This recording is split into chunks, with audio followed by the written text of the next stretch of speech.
નમસ્કાર ખેડૂત મિત્રો, એગ્રીબોન્ડ વતી હું અશ્વિન કલસરિયા આપ સૌનું હાર્દિક સ્વાગત કરું છું અને આશા કરું છું આપ સૌ કુશળ હશો.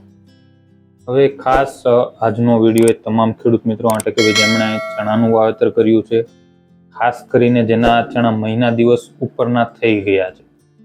કારણ કે હાલ ઘણા ખેડૂતોના જ અલગ અલગ પ્રશ્નો, ઘણાને 40-45 દિવસના ચણા થઈ ગયા, ઘણાને છોડ ઉપર બે ત્રણ ફૂલ દેખાવા લાગ્યા છે. તો બહુ બધા પ્રશ્નો એને લઈને પણ આવતા હોય છે. પિયતને લઈને, બીજું સુકારાનો પ્રશ્ન છે, છોડ પીળા પડવાનો પ્રશ્ન છે.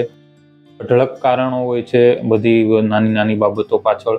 તો આપણે ટૂંકમાં ચર્ચા અત્યારે કરીશું ભાઈ, પીળાશ માટે, સુકારા માટે શું કરીએ, પિયતમાં ખાસ અત્યારે શું ધ્યાન રાખીએ, ફૂલ અવસ્થાએ એક તો ખાસ મહત્વનું છે, અને બીજા કયો ખાતરનો ડોઝ છે, કયું પિયત છે જે આપણે આપી શકીએ છીએ.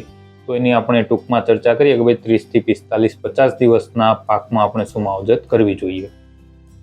પહેલી વાત કરીએ કે ભાઈ જો ચણાનો પાક જેને 25-30 દિવસનો, કેમ કે મોટા ભાગના ખેડૂતોએ મહિના દિવસમાં 20-30 દિવસના વચ્ચેના ગાળામાં એક પિયત આપ્યું હોય છે વાવેતર બાદ. ત્યારબાદ અત્યારે જે ઘણો પ્રશ્ન મુખ્ય આવે છે, એક તો સુકારાનો કે ભાઈ છોડ સુકાય છે. બીજો જે એની સાથે જોડાયેલો પ્રશ્ન, આ તો ચણાના પાકમાં નીચેના પાન છે ને એ પીળાશ પડે છે અને ખરી જાય છે. આ કોમન પ્રશ્ન અત્યારે મોટા ભાગના ખેડૂત મિત્રોને છે કે ભાઈ મહિના દિવસ ઉપરનો પાક થઈ ગયો તો એ નીચેના પાન છે ને પીળા પડે, ખરી જાય. ઘણાને પાન છે ને એને કિનારીએથી અથવા તો નસોની વચ્ચે આછા લીલા પીળા કલરનો થવા લાગે, ઘણાને જાંબુડિયા કલરના થતા દેખાય છે. આ એક મુખ્ય પ્રશ્ન અત્યારે રહ્યો છે. હવે સુકારા માટે તો જો સૌપ્રથમ હું એટલું જ કહીશ કે ચણાના પાકમાં જો કે જમીનજન્ય હોય છે સુકારાનો, બીજજન્ય જમીનજન્ય બંને હોય, પણ બીજ માવજત આપીએ છતાં પણ સુકારાનો પ્રશ્ન રહે, એટલે કે ભાઈ જમીનજન્ય ફૂગનો છે.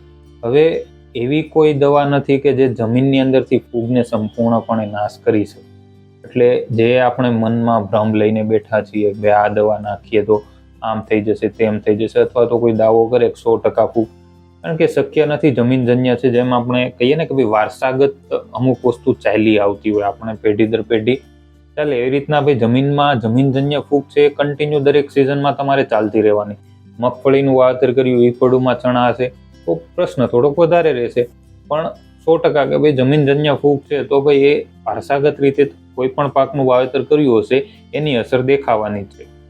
આપણે એ માટે શું કરી શકીએ? ભાઈ આપણે થોડો ઘણો દેખાય છે તો એના નિયંત્રણ માટે આપણે પ્રયત્ન કરી શકીએ છીએ. તો એ માટે શું કે આપણે સૌ જાણીએ કે ભાઈ છોડ સુકાય છે, મૂળ કાઢીને જો ત્યાં ફૂગ દેખાતી હોય છે, ઊભા છોડ સુકાઈ જાય એટલે આપણે સૌ જાણીએ છીએ કે ભાઈ કેવી પરિસ્થિતિ હોય છે. તો એ સમયે ખાસ પિયત. હવે જો આમાં એવું થાય, ઘણા ખેડૂત મિત્રો એવું કે ભાઈ પિયત આપીએ છીએ તો ફૂગનો પ્રશ્ન આવી જાય છે. રહી શકે, કારણ કે ભેજ મળે તો ફૂગને પ્રસરવા માટેનું એક સારું માધ્યમ મળી જતું હોય. તો એવું બની શકે કે પિયત સાથે તમે ફૂગનાશક આપો, અથવા ડ્રેન્ચિંગની અંદર મૂળ પાસે ખાસ તમે આપો તો શું છે કે આપણા છોડ માટે વધારે સારું રહી શકે. તો એ માટે આપણે કઈ ઉપયોગ કરી શકીએ? પહેલી કોમન છે આપણી પાસે મેન્કોઝેબ વત્તા કાર્બેન્ડેન્ઝિમ 40-45 ગ્રામ પ્રતિ પંપ લે અને ડ્રેન્ચિંગ કરશો તો હું માનું કે બેસ્ટમાં બેસ્ટ ઉપાય છે. એના ઓપ્શનમાં એનાથી સારી ગણો તો મેટાલેક્ઝિલ પ્લસ મેન્કોઝેબ, એ પણ સેમ 45 ગ્રામ પ્રતિ પંપ નાખી અને તમે ડ્રેન્ચિંગમાં અથવા પિયતમાં જે બી તમારો ઉપયોગ કરવો છે એ કરી શકો છો. આ સિવાય ઘણા ખેડૂત મિત્રો અમુક દવા કહેતા હોય છે ભાઈ જો કાર્બેન્ડેન્ઝિમ 50% છે, પછી કોપર ઓક્સીક્લોરાઇડ છે, અઢળક ટેકનિકલ છે માર્કેટમાં ફૂગનાશકના મળતા હોય. મેં તમને કોમન જણાવ્યા કે જે શરૂઆતની અવસ્થામાં ચણા જેવા પાકની અંદર આપણે ઉપયોગ કરી અને સારું પરિણામ મેળવી શકીએ છીએ.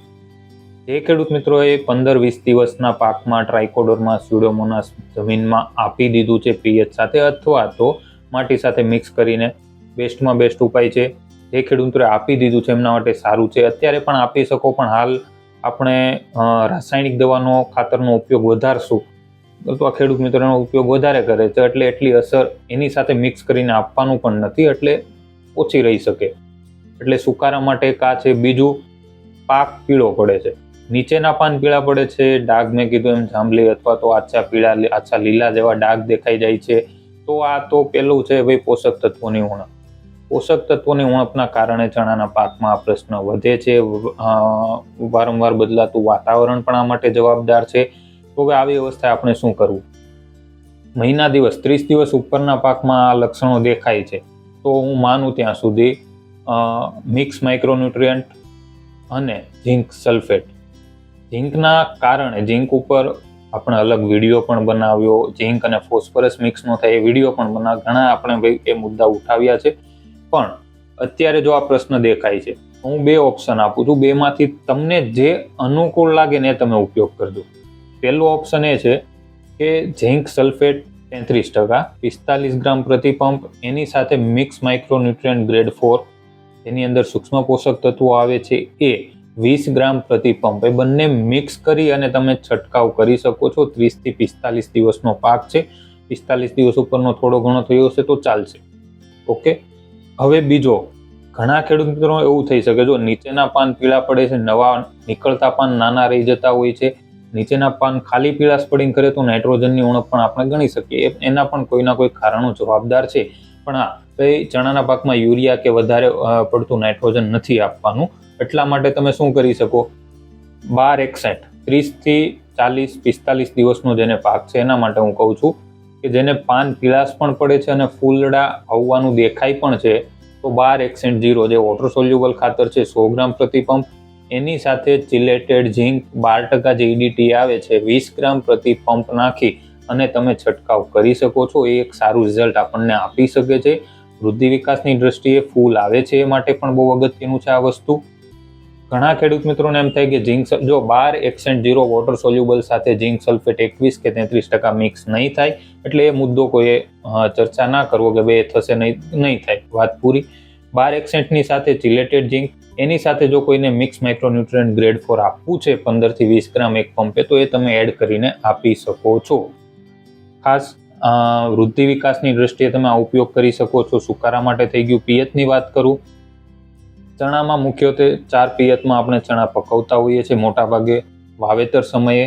ત્યારથી બાદ ડાળીઓ ફૂટે છે 20 થી 25 દિવસનો સમયગાળો જે છે ચણાની અંદર ત્યારે આપતા હોઈએ. ત્રીજું પિયત છે 35 થી 45 દિવસના ગાળામાં. હવે અહીંયા પ્રશ્ન એ થયો છે, ઘણા ખેડૂત મિત્રોને અત્યારે 40-45 દિવસના ચણાથી અને પેલું પિયત આપતા હોય છે. 100% એમાં કોઈ પ્રશ્ન નથી. ઘણીવાર એવું થઈ શકે કે આપણી જમીન છે ભેજ વધારે લાંબો સમય સુધી રાખતી હોય તો આપણે એટલી જરૂરિયાત ના પણ રહે. પણ હવે ખાસ ધ્યાન રાખવાનું છે. અત્યારે ગયા વર્ષે આ મુદ્દો હતો, આ વર્ષે પણ ઘણા ખેડૂત મિત્રો પૂછે છે. એક્ઝેક્ટ ફૂલ આવી જાય છે મોટા ભાગના છોડમાં 5-10 ફૂલ આવે છે ને પછી આપણે પિયત આપીએ છીએ તો ભાઈ કહે છે કે ફૂલ કાં તો ખરી જાય છે અને છોડ વૃદ્ધિ પકડી લે છે. આ કોમન પ્રશ્ન ઘણા ખેડૂત મિત્રો દેખાય છે. બીજું એ છે, ઘણા ખેડૂત મિત્રો એવું કેવું છે કે ભાઈ પિયત આપતા નથી ને તો ફૂલ ખરવે છે. એટલે આમાં મુખ્ય પ્રશ્ન શું થાય છે કે ચણાની અંદર છે ને પ્રી ફ્લાવરિંગ સ્ટેજ ઉપર પિયતની ભલામણ હોય છે. પ્રી ફ્લાવરિંગ અને ફ્લાવરિંગ એટલે કે ફૂલ અવસ્થાના થોડાક સમય પહેલા અને ફૂલ અવસ્થા એ બંને વચ્ચે છે ને આપણે કેમ કે એકદમ પાતળી દોરી જેવી રેખા છે કે ભાઈ થોડોક સ્લાઇટ ડિફરન્સ છે. 35 થી 45 દિવસના પાકમાં તમે જોશો ને તો એક બે અત્યારે જેને હશે એને અનુભવ હશે કે ભાઈ એક બે ફૂલ આપણને છોડમાં દેખાતા હશે. એમ કહી શકીએ કે હજી પ્રી ફ્લાવરિંગ સ્ટેજ ઉપર છે કે હજી આવવાની શરૂઆત છે. 45 દિવસ પછીનો જે પાક છે એની અંદર તમે જોશો કે ફૂલનું પ્રમાણ વધતું જાય છે. એટલે પિયત જે છે ત્રીજું એ તમે 35 થી 45 દિવસની અંદર ગાળાની અંદર આપી દો. એ જ સમયે તમે 1261 છે, ચિલેટેડ ઝીંક છે અથવા મિક્સ માઇક્રોન્યુટ્રિયન્ટ પણ આપી દો પિયત બાદ. તો આપણે કહી શકીએ ફ્લાવરિંગ સ્ટેજ ઉપર તમારે શું છે જમીનમાં આછો ભેજ રહેશે તો ફૂલ ખરશે પણ નહીં પિયતની અછતના કારણે અને વધારે પડતા પિયતના લીધે વૃદ્ધિ પણ નહીં વધે. કારણ કે ઘણાને એવું થાય છે કે ભાઈ 45 દિવસ પછી ફૂલ આવી ગયા છે ને પિયત આપીએ ને એટલે છોડ વૃદ્ધિ પકડી લે ને ફાલ ઓછો બેસે. ઘણાને ચણામાં પ્રશ્ન રહી છે. તો આ એક તમે કરી શકો છો. અને છેલ્લું પિયત, ચોથું પિયત છે ને પોપટા અવસ્થા. પોપટા અવસ્થાએ ખાસ પિયત આપવું. ફૂલ અવસ્થાએ થોડું ઘણું ચૂકો પણ પોપટા અવસ્થાએ જો દાણો સરખો ભરાવદાર બનાવવો હોય તો તમારે જે છે 50 થી 60 એટલે કે 60-70 દિવસનો પાક થઈ જાય ને પોપટા બેસી જઈને ભરાવાની શરૂઆત થાય ત્યારે તમે ખાસ એક પિયત આપી શકો છો. તો દરેક ખેડૂતોએ ખાસ આ બાબતનું ધ્યાન રાખવું. અત્યારે 30-45 દિવસના પાકમાં આટલી માવજત આપણે કરી શકીએ છીએ. 45 દિવસ સુધી હું માનું ત્યાં સુધી 1261 વોટર સોલ્યુબલમાં ઉપયોગ કરો જેથી કરીને જેને અત્યારે હજી વૃદ્ધિ વિકાસને લઈને ઘણા પ્રશ્નો છે એ પણ ત્યાં પૂરતા આના દ્વારા પ્રોબ્લેમ સોલ્વ થઈ જશે અને ફૂલ અવસ્થાએ પણ આપણને બહુ પ્રશ્ન નહીં આવે. 05234 100% તમે 45 દિવસ પછી ઉપયોગ કરવો હોય તો એકાદો સ્પ્રે કરી શકો છો. પણ અત્યારે જેને છે ને પીળા પડીને પાન ખરે છે અને એ પ્રશ્નો આવે છે તો 12% ઉપયોગનો દરેકે આગ્રહ રાખવો જોઈએ. આ સિવાય હજી કોઈ પ્રશ્ન રહેતો હોય તો 100% એગ્રીબોન્ડના પૂછો પ્રશ્નમાં તમે જાણ કરો અથવા વોટ્સઅપ પર જાણ કરી શકો છો. પ્રયત્ન કરીશું આપણે, કેમ કે અત્યારે છે ને એટલા બધા પ્રશ્નોનો ભરમારો થઈ ગયો છે, તો આપણે પ્રયત્ન કરીશું કે ધીમે ધીમે બધાને સમયસર જવાબ આપી શકીએ. આ સિવાય આજે હું ખાલી એક મુદ્દા ઉપર ટૂંકમાં દરેક ખેડૂતોને કહીશ કે કઈ દવા, કયું ખાતર, કઈ ફૂગનાશક એકબીજા સાથે મિક્સ થાય કે નથી થતું, આ મુદ્દો જોઈએ ને તો અત્યારે બહુ ચાલે છે અને બધા જ ખેડૂત મિત્રોને આ મૂંઝવણ પણ હોય છે. એટલે હું તો જો કે આ એકાદ મહિનાથી એના ઉપર પ્રયત્ન કરું છું કે એવું આપણે સરસ એવું બનાવીએ મોડલ કે જેથી દરેક ખેડૂત મિત્રોને ક્યાંય પૂછવા જવાની જરૂર ના પડે ને એના દ્વારા સરળતાથી એ જાણી શકે કે ભાઈ આ દવા કે આ ખાતર સાથે આ મિક્સ થઈ શકે. પણ મારા માટે શું લિમિટેશન, મતલબ મર્યાદા આવી જાય કે ભાઈ અત્યારે માર્કેટની અંદર અઢળક પ્રકારની દવા, ખાતર, બહુ બધા અલગ અલગ ટેકનિક, કેમ કે 2-3 મહિનામાં કોઈ નવું ટેકનિકલ માર્કેટમાં આવી જાય, મને પણ ઘણીવાર ખેડૂત મિત્રો પાસેથી જાણવા મળે છે. તો હું એ પ્રયત્ન કરીશ અને એક વિનંતી પણ કરીશ કે જે કોમન તમે તમારા 12 મહિના દરમિયાન ખેતીની અંદર જે કોમન ફૂગનાશક, જંતુનાશક કે ખાતર છે એ તમે ઉપયોગ કરો છો, પછી એ પાયામાં આપવાનું છે, સ્પ્રેમાં, પિયતમાં, જે પણ, તો કોમન તમે કઈ વસ્તુનો ઉપયોગ કરો એ તમે ખાસ કોમેન્ટમાં જણાવી શકો છો અથવા તો આપણી વેબસાઇટ ઉપર જાણ કરી શકો છો. તો એના આધારે હું એક આખું એવું મોડલ બનાવી શકું કે જેના દ્વારા ખેડૂત મિત્રો જાણી શકે કે ભાઈ આ ખાતર સાથે આ ફૂગનાશક, આ દવા મિક્સ થશે, નહીં થાય, આની સાથે કયું. તો જે પણ તમારા ધ્યાનમાં છે કે તમે 12 મહિનામાં જ્યારે પણ મેક્સિમમ જેનો ઉપયોગ કરો છો એની ખાસ તમે કોમેન્ટમાં જાણ કરશો તો 100% હું એનામાં, હું એમ નહીં કહું કે ભાઈ હું આવતા વિડીયોમાં કે અથવા તો તમને અઠવાડિયામાં, કેમ કે એની પાછળ ઘણો સમય લાગી શકે છે, એવું બની શકે કે આવતી ચોમાસું સિઝન દરમિયાન પણ આપણે લાવી શકીએ. પણ પ્રયત્ન એવો કરીશ કે એવું સારું મોડલ ખેડૂત મિત્રોને આપી શકીએ કે જેથી કરીને એને પછી શું ને કોઈ આગળ લાચાર ન થવું પડે એ સમય હવે આમાં મિક્સ કરવું, ના કરવું, આ તે. કેમ કે આ કોમન પ્રશ્ન અત્યારે બધા ખેડૂત મિત્રોનો જ છે અને જે આપણે અનુભવીએ છીએ. એટલે હું પ્રયત્ન કરીશ એ માટે અને ચાલુ છે. પણ તમારી પાસેથી પણ એક ઓપિનિયન માગું છું કે તમે મેક્સિમમ જે ખાતર, દવા, જે બી ટેકનિકલ છે, જે બી કોઈ પણ કંપનીનું વાપરતા હો ટેકનિકલ, હું જોઈ લઈશ, એનો તમે ખાલી કોમેન્ટમાં જણાવી શકો છો કે આ અમે વાપરીએ છીએ. તો જેથી કરીને શું છે કે એને લિસ્ટ બનાવી અને કોમન એક બધા જ ખેડૂત મિત્રોને ઉપયોગી થાય ને એવું મોડલ આપણે બનાવવાનો પ્રયત્ન કરીશું. એટલે 100% આ સિવાય કોઈ પ્રશ્ન રહેતો હોય તો એગ્રીબોન્ડના પૂછો પ્રશ્નમાં તમે જાણ કરી શકો છો. ધન્યવાદ.